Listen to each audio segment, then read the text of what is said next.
Go we did. What the hell just happened? Did you not see what Brian was doing the whole time? No, I'm trying to introduce a bourbon. He was doing that. What the hell? An engineer, a math professor, and a sweet corn breeder.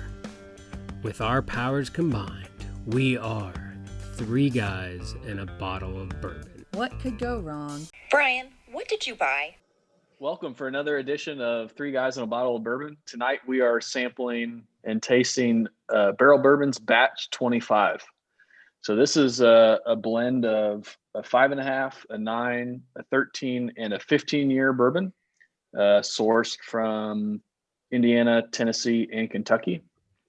So Barrell Bourbon specializes in blending sourced whiskey.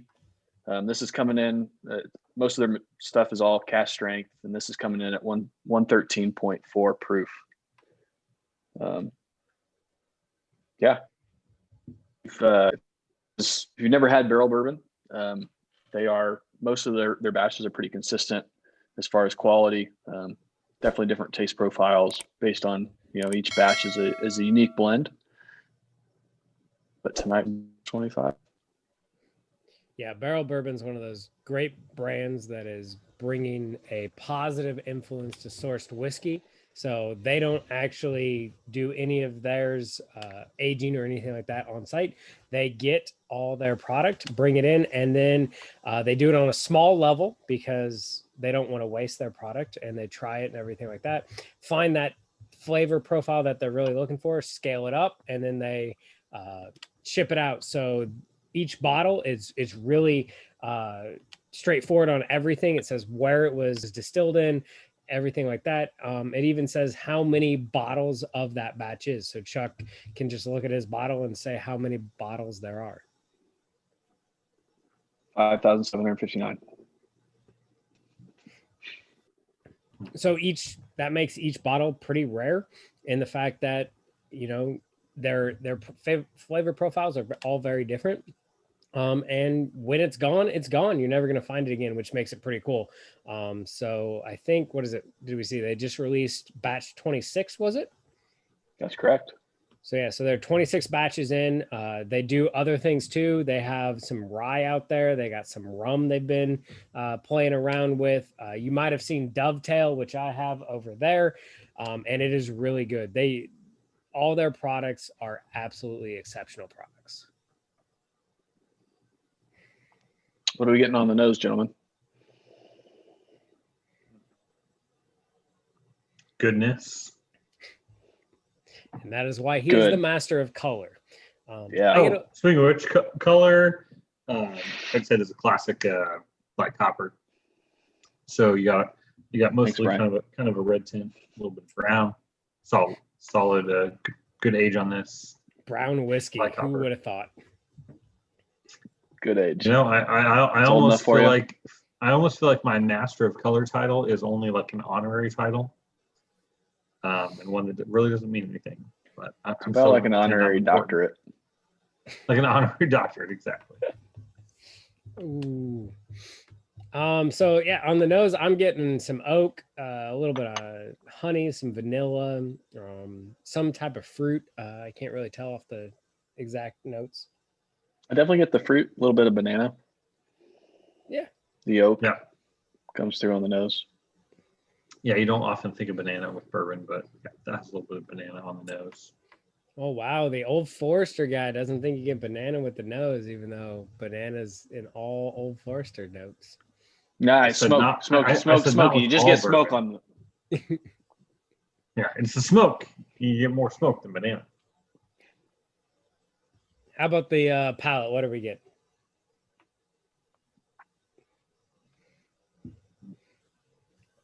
You already mentioned honey, but I think that sweetness comes through on the palate. Yeah, agreed. They complement each other very well on this. I'd say like crazy is like a honey apple. You get the honey, and then you get those fruit notes, and then of course the finish, it just goes and goes and goes. You get those pepper notes, but it's not one where the ethanol overtakes and you get that big Kentucky hug. It's just one that just sits there, and you feel it definitely in your jawline with that oily coat, and it just lingers. You know that you're drinking something good. Yeah, you must have gone to like a weekend at a apple orchard recently. The fall experience of honey and apple, caramel apple maybe. But no, I agree with you. It's there. The honey and apple on the palate, and then kind of gives way to a pepper finish. But can you imagine bobbing for apples in a vat of this? That would be, sign me up. That'd be the dream. Right. Absolutely. I'd miss the apples and not even be sad. You haven't been to my Halloween parties, have you? I want to know the guy that has those Halloween parties. Yeah, though I'm going to definitely need my wife to drive me home afterwards. You and me. It's where if you host, you don't have to drive. There you go. But you do have to put up with me and him crashing on the couch. Yeah, I don't host because I don't That's have why you're not friends. invited. Oh. You know, sometimes I'm not sure why we're friends. Because Chuck sends you really good bourbon, and so do I, and we get American honey from you. Hey, you know, we all have different purchasing power. Okay, that's part of the diversity of the group. And no matter your purchasing power, we have found exceptional bourbons of that range. That's right. Now, I may or may not have bought it, but we have found good stuff in my price range. This exceptional bourbon does not come in at that price range. It does not. Most of Barrell bourbons are going to come in at around $90. Some of the single barrels you'll see come in a little bit higher than that. But this is definitely more of a treat yourself bourbon. Probably not an everyday drinker. Treat yourself.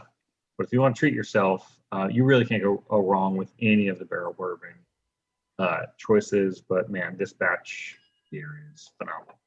Yeah, this is your like Friday night. I finished the week. I'm going to sit back and relax because I know the weekend's coming. This is what you're going to pour yourself. Or the Wednesday at 9:30 bourbon. That too. or 9:30 at bourbon time. But this is for the sake of the YouTube community. You are sacrificing your good Friday night bourbon for the good of the people. For Wednesday. I mean, I would love to have this as a Friday night bourbon. This is like my Friday night bourbon at the end of the month where I got a promotion and other good things would happen as well, bourbon. But when you get that, I'd love to drink this every Friday night. Yeah, if you live closer. If only I lived closer. Yeah. All right. So the final breakdown, like Chuck said, this is going to run you about $90. As far as availability goes, Get it while you can. Yeah, it's one of those, at least for Chuck and I, and Brian can say here in a second, we can find it pretty regularly when it comes out. And it comes out in batches. It's there, and it's probably there for, I don't know, about 3 months. And then it's gone, and it's gone for good. So I don't know, Missouri, do you guys see much Barrell bourbon? You know, it's hit or miss. I see a couple Barrell bourbons here or there. Actually, I've seen some of the Barrell rums actually more frequently.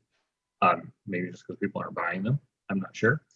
But I see Barrell bourbons occasionally. And I usually see them at a slightly higher price point. When I've seen them, they're usually more in the 1 to 110 category. A couple places I've seen here. Sorry. I'm going to go through 3.5 on the nose. 4. I'm better. Yeah, I'm at a 4.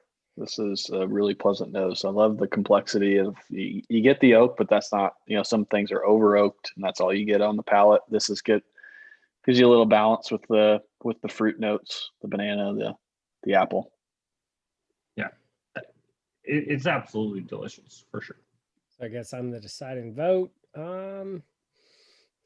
Smell it one more time here. I'm willing to go 4, so we'll go 4 on the nose.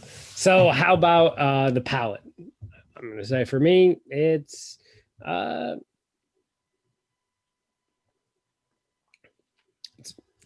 got to be a 4. It's very good. I concur. I mean, your analogy of dipping a apple into a vat of honey and taking a bite out of it. That's, I mean, maybe a little strong, but like you just get that sweetness and the fruit, and it goes from one to the next. It's fantastic. Yeah. An alcoholic vat of honey and apples, to be clear. Key distinguishing factor there. Yeah, yep. Key distinguishing factor, sir. Not child approved. Exactly. No, adult only bobbing for apples. Let's specify. Yeah. The entire start to finish of this bourbon, I think that's really also part of what makes this particular one so good is every level of this bourbon complements the other. So the palate and the finish on this, I have no problem giving it a 4. So you're going to give the finish a 4 also? Correct. All right. So since we're on finish now, Chuck, what are you saying for the finish? Also, I'm saying 4 as well. Like, man, my palate's just coated. It's a nice pepper finish, but it's not too strong. It lingers. It's got everything that you want. All right, and I'm also with the 4. Yeah, it's definitely there. It just sits there. You know, you've got a good finish, but it doesn't ever overpower to the point that you're like a little uncomfortable. So the final decision. So are you gonna buy it if you see it? Are you gonna pass, or are you gonna hunt this guy out? We'll go with Brian first.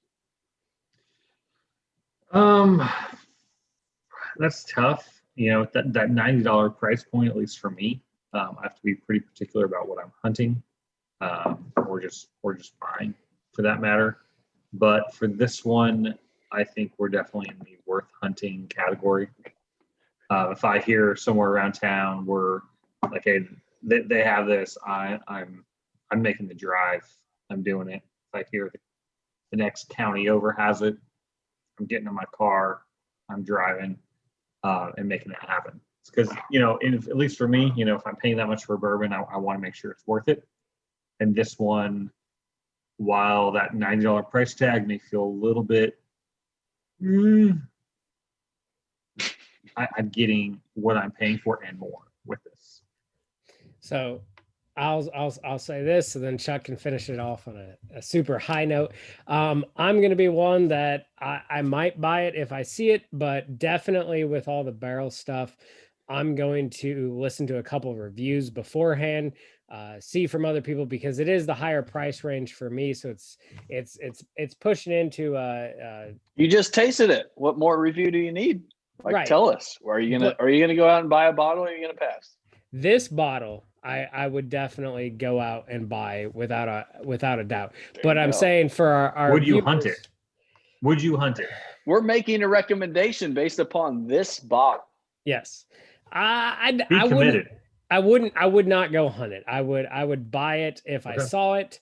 I wouldn't go hunt it. But I'm saying for Barrell overall, because by the time people see this, it's going to be hard to find that exact bottle.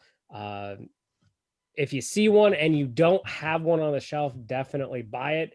But to say like going to the next county over or something like that to go hunt it, I would wait to see some other people that have tasted it and really like it. Unless, you know, a $90, $100 bottle is no big deal for you, then yeah, buy it, because you can, I will agree that you absolutely can't go wrong with one of these bottles. Now, my price range, I can't just freely go buy $100 bottle every so yeah, you're already over budget this month, so you're on like bourbon lockdown. I am, but the good news is I've got 2 Driftless Glens and a 4 Roses over there. Yeah, and I picked up a bottle of Blanton's. Like, you're today. letting that influence the decision for everybody else here. So let me provide the reviews that supposedly you need for everybody else here. So like somebody like Fred Minnick, who drinks a lot more whiskey, or has drank a lot more whiskey than the 3 of us. Yep. Has rated batch 25 his favorite since batch 11, which was around before I was drinking whiskey. So I never tasted that, so I don't really can't compare. Just for the record, that would be 14 batches ago for those doing math at home. That's our math methods professor there. The fact that this is better than even those, in that Fred had batch 21 even, which batch 21 won San Francisco. Best whiskey of the, TJ, correct me here, was the best whiskey of or in that category. Yes, it was best small batch whiskey of the year. Yep. And actually tonight we tasted that and we didn't think it was as good as batch 25.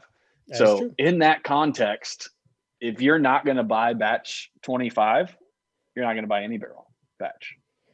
Like, this is the one to buy. If you see batch 25, you should buy it.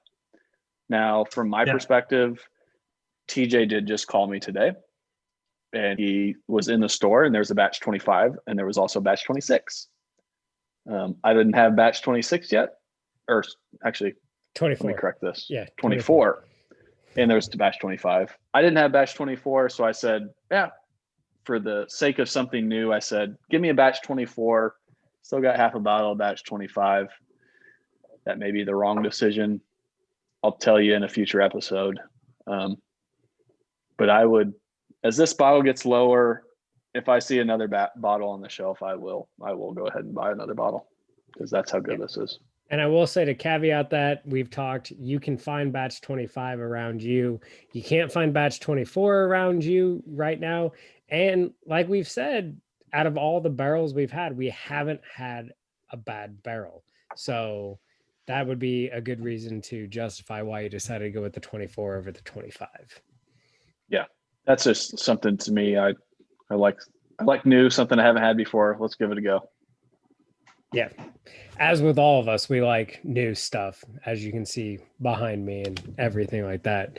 It's about trying all the new different profiles and everything like that. And then when you find a really good one, make sure you get the other stuff. So I guess overall, it is a definite buy if you see it, and maybe even a hunt is what we're going to go with for the final breakdown. Like I said, we've tasted 5 or 6 different barrels now. We've never had a bad one. You really can't go wrong. And I think all three of us can agree 25 is something special as far as the barrel batches. Yeah. And if you're looking for something that price range, and you're like saving for like, ooh, what's going to be worth it at my $90, $100 buy, this is it, hands down. You can walk away very happy. Thanks again. Cheers. Stay neat, my friends. Keep drinking.